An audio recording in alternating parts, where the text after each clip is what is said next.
everyone, and welcome back to my channel. If you're new here, my name is Shaquita Dubele, and I'm a badminton player for Trinidad and Tobago. And this is the Conversations with Mentors series. Today, I have the absolute pleasure of speaking with Dr. Kamasha Robertson-Martens, a fellow Trinidadian and a applied sports and exercise psychologist. So, welcome to the video. Hi, thank you. It's so great to be invited here. Thank you very much. Okay, and for those who may not know, she received a national sports scholarship to pursue her Bachelor of Science degree in physical education and sports in Havana, Cuba. After her BSc, she then received a Commonwealth scholarship to Bangor University, Wales, where she completed her MSc degree in Applied Sport and Exercise Psychology. She eventually went on to pursue her doctorate at Ghent University in Belgium. She was a researcher in the Faculty of Medicine and Health Sciences in the Department of Movement and Sports Sciences, with a focus on motor control and learning and talent identification in badminton. So you have quite the rap sheet. I know it's a mouthful, just that department. Something like that. It's been a journey. Yeah. And before we get into the main conversation and dive in a bit more into your background, would you like to play a quick game of rapid fire questions? That sounds scary. I would like to say no, but I have a feeling I have to say yes. So tell me the rules. Is it just you fire stuff at me and I just answer as fast as I can? Yeah. I'll try. Okay, let's go. It's a bit late in the evening here for me, but we'll see. Do fine. Okay. Do you prefer cardio or weights? Weights, definitely. Footwork or multi? Footwork. Summer or winter? Summer, you have to ask. Europe or the Caribbean? The Caribbean. Definitely. Pineapple on pizza or no? You're gonna put me in trouble with that one. Yes. I do it sometimes, so yes. Oh gosh. Coffee or tea? Tea, definitely. Favorite day of the week? Oh, that depends on what's happening, but I'm gonna go with maybe like a Sunday. Okay, cool. Favorite movie? I'm not a movie person, you know, it's strange. Really? Yeah, I'm actually not. That's a hard one. I will go with maybe something, this is gonna age me, but maybe like Matrix back in the day. Like, but I'm really not, or Avengers or something. I'm into the comic book, so yeah. Okay, cool. Texting or calling? Neither actually, but I prefer texting now, I guess. Yeah. Okay. Favorite junk food?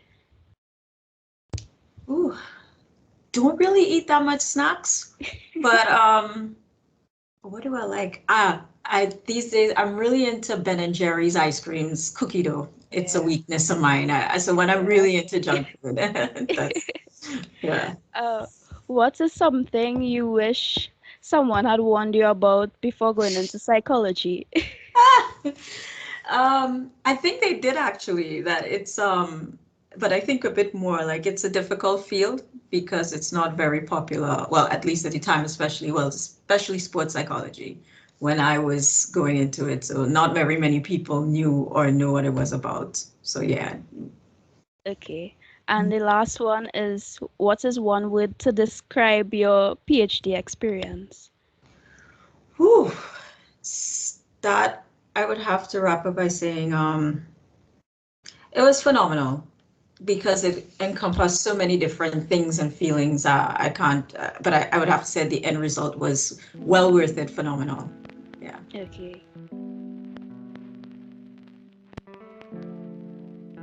Great. And now that we're sort of jumping into your background, Yeah. How did you get into badminton? Because as we both know, it's not a popular sport in Trinidad. Girl. Yeah, I was just telling the story the other day. Actually, I came from a background where I had like brothers where I was always a tomboy and playing a lot of sports. So I played football and everything, cricket, a lot of netball, and I was into tennis. So I played a lot of tennis, and actually, I really wanted to pursue tennis. And then I got into physical education in school because it's mandatory back at home. And I have to say, I always thank and credit my physical education teacher. So when she introduced badminton, and I started playing, she saw something in me that she thought I just took naturally to it. And I think, as I say, with a lot of sports, I was pretty good actually. I was naturally inclined into a lot of sports. So I think she just kind of saw that. So she said to me, I think you should go look for a club. And she suggested a club to me at the time because she says, I think you have some talent and you should pursue it. And me being a sports junkie, like I said, I was just like, okay, great, a new sport. And I never thought about badminton in that way. Everybody used to be like, oh, badminton's so easy. And it's like, why would I want to play that? I play tennis and it's so hard. And so anyway, so I was just curious and I took her advice and I went into a club.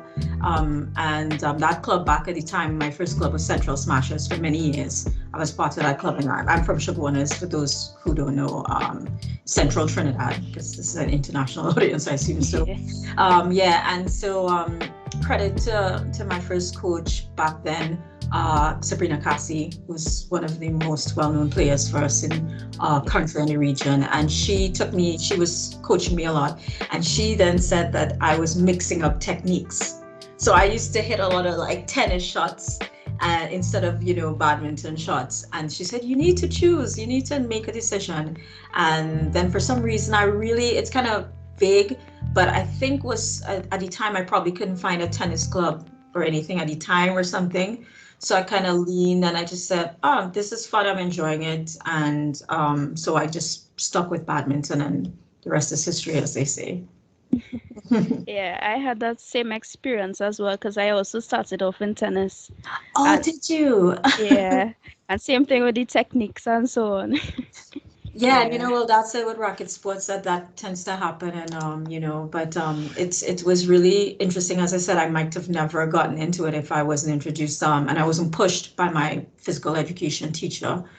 She was very instrumental into doing that. As I said, I would never have known about badminton, I think. So I really Yeah. appreciate that. And we also hear like especially when you're starting off with sports too young, they say, not to specialize too early.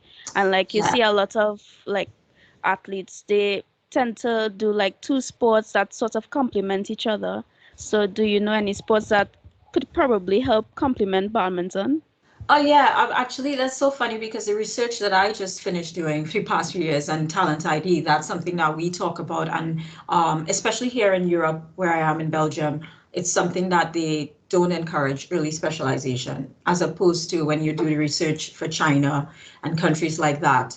And so I would say that for me especially, that kind of worked out well because I came just like you from the tennis background, and I only started badminton. I would say it's like around 10, 11-ish. So which Yeah. is a good age to kind of go into that. I used to get mad when I got a little bit older and thought, oh, I wish I'd started like at 6 and 7 in that kind of age, because I thought that would have made me much better. But in retrospect, I see now that, just like you said, playing another racket sport was helpful. Also, things like, because it helps with for badminton, you need hand-eye coordination, you need certainly you need speed, things like that, and endurance. And so you can get that from sports like that and other racket sports. And so perhaps if I'd come from a table tennis background as well, I could have transferred that skill across to badminton. Even playing, as I said, I was really good in netball. I used to play a center position or wing, but mostly center. I was actually called up for national training and stuff, but I got pulled back because of, we like to stay away from the contact sports in badminton. Yeah. And I really like that. But just maybe the sprinting in that from netball was helpful and contributed towards that. There are little things that you can look at. So yeah, definitely I think tennis helped with me getting a grip and being able to be, when I look back, being able to stand out against the rest of people, because I think I was the only one from my class at the time that my PE teacher saw. And I was able to go on to badminton because of the fact that I already had some skills with the playing tennis, hand-eye coordination, just that, and just that ability to be able to hold a racket in my hand and to make contact, so that definitely helps. Yeah. And to move on from, the beginning of your playing days and so on, you had quite a rap sheet in terms of, education. So what made you decide to go into psychology and later on getting your master's and your PhD now? Well, I think it's honestly, before I even got into sport, I had a passion for psychology. And I remember that I wanted to do clinical psychology. I'm not really sure why, but it was just, I think it's the nature of my personality. I always said I wanted to help people, and I just kind of liked, I'm a person who really likes, I'm a weird person because I like a lot of social sciences. I love reading. And I love, at the same time, I love sciences. Like I love physiology, biology, I like that kind of thing. So it's like a weird combination of stuff. So what happened was and I think I owe this again to being an athlete. So because in badminton, when I started, especially being a national player and representing Trinidad, I remember distinctly, I would always tell people that I'd like go to serve and my hands would be shaking and I would suffer greatly from, which now I know as personally feel, from a lot of anxiety and different things. And throughout my career, actually, I realized now I'm able to manage it a lot better now as I've gotten older, but there are still little things that I even struggle with now with myself that I have to work on. But I always used to say that I had these problems. I was always afraid to play in front of crowds, and which is why I always say one of the reasons that I was never really the singles player I wanted to be is because of that. I was never comfortable with people just looking at me. I would feel like they're staring at me from the back, and that would affect how I would perform.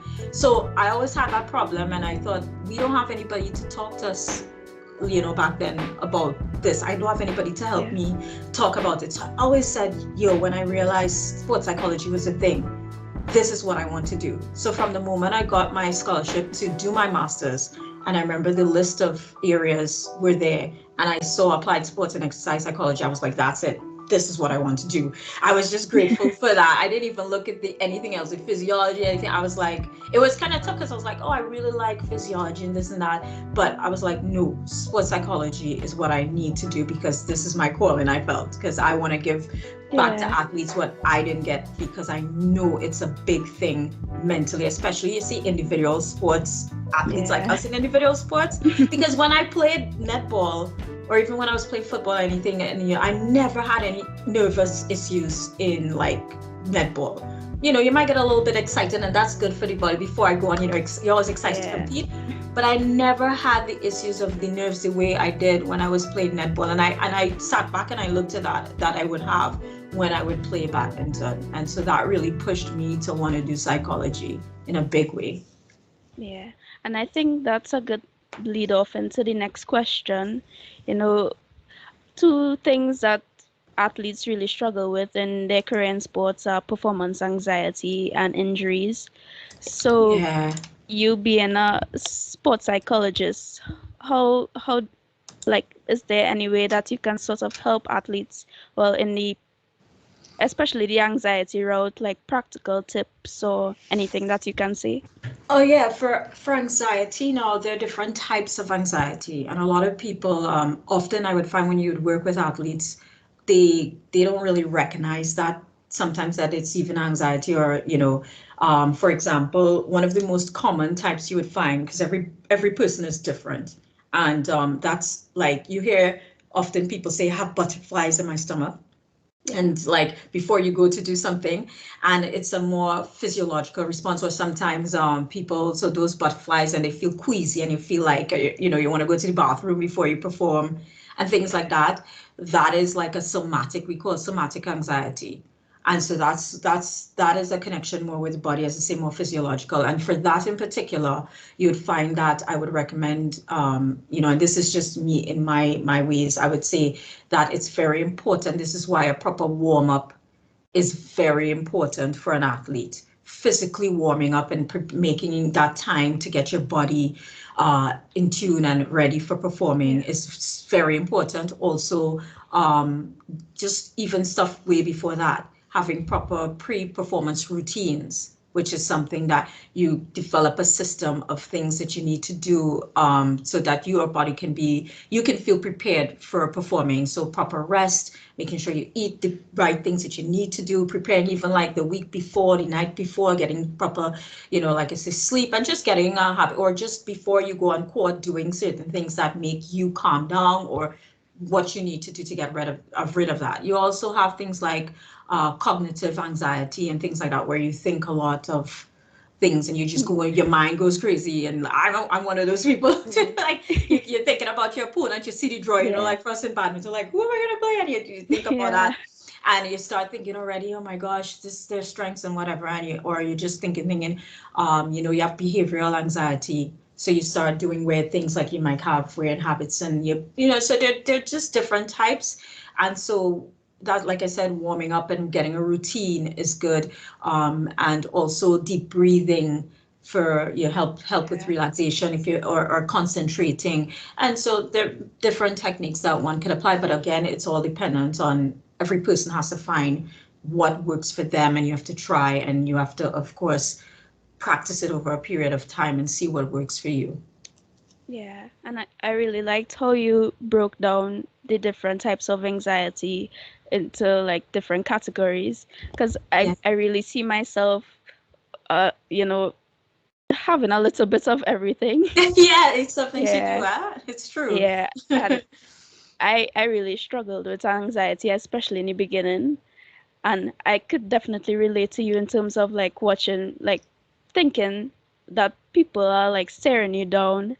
And I think it probably developed, I think that flipped, where I really fed off of, like the crowd or like clapping and so on. That's great. Sort of. That's actually really good. That's actually what we try to do and that shows that you've matured and that you've understood what you need as an athlete to make you go. And we're kind of similar, because actually I did something different too with that, where I used to be a quieter player, and then throughout the years I've gotten to be a very loud player. I don't know if you've ever seen me play, maybe a loud player on court. And personally, outside of the court, I'm not that type of person. Actually, I'm not really. People might think I've come here, for example, in Belgium, where people actually think they're not that type of people. Like in badminton, they think it rude. Like, if you're doing a rally with someone and they hit into the net or something, and you just celebrate the point, because they think it's rude, and they're like mad because, oh, why are you celebrating? They think that you shouldn't do something, and they don't understand that. For me, like I did, like what you did, I realized that I needed to push myself. I needed to grow and feed off of certain things. So I had a way where I started to get very powerful in like taking things from the crowd, whether it was that they were supporting me or not, and just zoning out or just getting into my head and just be like, so, and like, come on. And but they don't understand. It's nothing against anybody personally or my opponent. I'm never mad at my opponent. They're doing what they need to do. I'm doing what I need to do. And I just kind of get into a zone, and I realized that helped me to flip some of the anxiety and the fearfulness, in other words. So that's really good what you've done, because then as you grow older, you understand, and with more experience, what it takes for you. And that's what we hope that athletes would get out of seeing someone who's a sports psychology consultant or something, that they get to understand themselves more. And we would talk about that even going along here, like self-awareness, understanding what you need to help make you a better performer and to get rid of the weaknesses. So really important that you said that. It's really good that you do that. Yeah, and same here in terms of, I'm really not that type of person. Like, especially in the last couple of years, I like I've become probably one of the loudest screamers, and I'm like, where did this come from? And I'm never talking to anyone once I'm off the court. That's just my personality. I know your personality. Like these are the most words you've ever said to me. So I people who don't know you would, and that's the thing, and that's okay, because that's what also another thing that people have to understand, that an athlete has sometimes an athletic personality and then just your regular personality. Because like I say, some people might think and swear I'm this aggressive person on the Yeah. court, but I'm actually not, as I say, and I'm just doing it for me, because I'm one of those people though, like I thrive off of hearing people support me. Yeah. I like hearing people support and clap for me and hear my name, because it pushes me. I know that people are depending on me, and it pushes me. But I've met people, a lot of people here actually, like when I play with my team, there was this girl that used to play on my team, and that she actually doesn't like when you say anything. A lot of them, they like if you try to support them, and I find that so weird. But again, that's to say everybody's different, and Yeah. they just want you to be quiet, because some people really need that to be able to concentrate and get themselves in the zone, and everybody is different, like I said, so you have to find that niche and find what works for you. And that's, but it's okay to have different personalities, because like I say, I feel like now I've learned to have a split personality, because I can't be the same person that I am off the court and on court, because then I realize sometimes people just walk all over me on court. I have Yeah. to bring it out, you know. Yeah.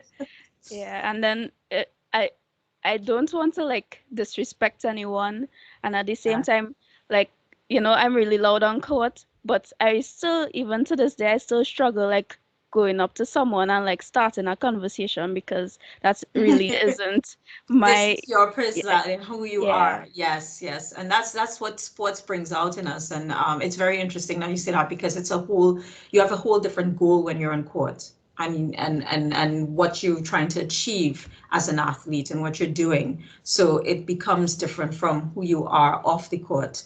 And that's what I always hope that people will understand, because somebody told me that one time. They're like, they realized when they started to talk to me off the court, like, yeah, she's really cool. Yeah, I'm just, I'm just, Yeah.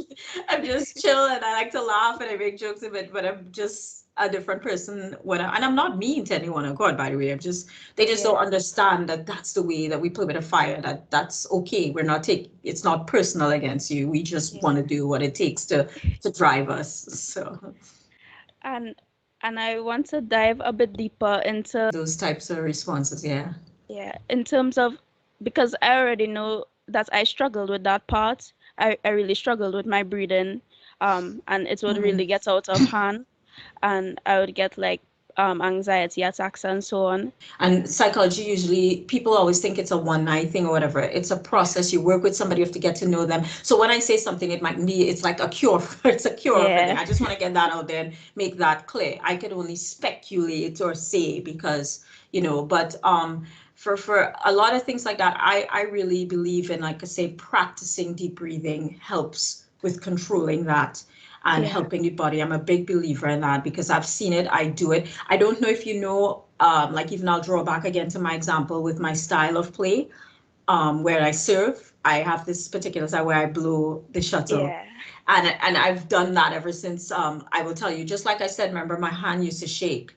What that started from a couple of reasons. And because I recognized that I had that problem, I just recognized that I needed to take a deep breath before. And I'm trying to remember now if back then one of my coaches would say, take a deep breath or something like that. And coaches would emphasize that, back then didn't really know much, but, and that's where I got that style from. It was one because of that, and because badminton, we never really used to get time to rest. We still don't. So Yeah. and before I do it, and that's why some people would see me and think it's such a weird style. Like, why do I blow into shuttle? But that's exactly what I do it for. Like, a lot of people don't know my secret. It wasn't just for style that I was doing it, but it's because it helps me to take time to compose myself, take a deep breath, and calm me down, and get me ready to clear, get some oxygen in my brain, and just get me ready for the next point.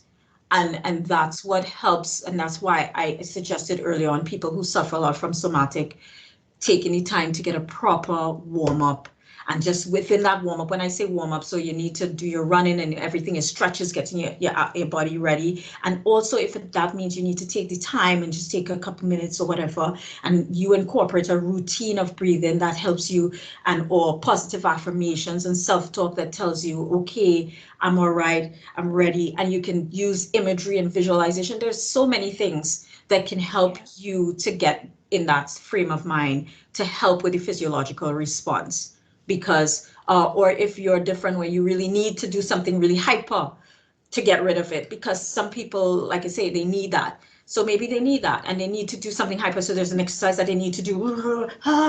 You see some people, the arousal. So you have to find that. And that's why they use music to warm up and whatever. So if that's what gets them to, I want to say, calm down or like figure it out to get their body in order, then that's why every person is unique. But you have to practice and try different things like that. And those things can help a lot. But I really believe deep breathing for me that helped me a lot to like cut down, as I said, my hand shaking and my nerves going crazy. Yeah, same here for me. That was one of the main things.